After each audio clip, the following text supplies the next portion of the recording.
woman was waiting at an airport for her hours-long flight. Since her flight was delayed, she had several hours on her hand. So she went to airport shops and bought a book and bag of cookies. She took a seat next to a man and started to read the book she had bought. While she was engrossed in her book, she happened to see that the man sitting beside her boldly grabbed a cookie from the cookie bag. She ignored the incident to avoid a scene. She mushed some cookies from the bag and went back to her book. But the man seemed to have enjoyed the cookies way too much. He took some more cookies from the bag and started munching it.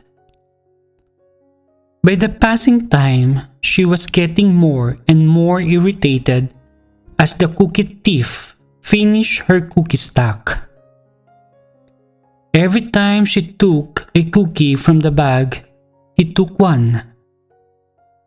When the last cookies was left, the man nervously took the cookie and broke it in half.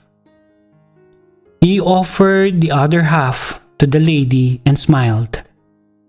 The lady snatched the other half of the cookie from his and thought, "This guy has some nerve that even after eating a half bag of my cookies, he didn't show any gratitude."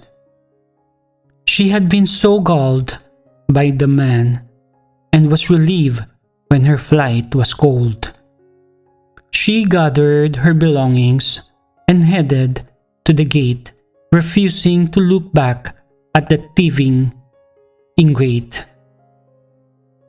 She boarded the plane and sat in her seat reading her book. She reached her hand in her baggage. She was surprised to find a bag full of cookies in it. "If my cookies are here," she moaned in despair. The other one, which she was eating from, were his, and he tried to share. While she was flushed with anger about her cookies, the man was happily sharing his cookie with her. She was filled with the feeling of guilt and regret, but it was too late to apologize. Things are not always as they appear. Do not judge. It is just a matter of perspective sometimes.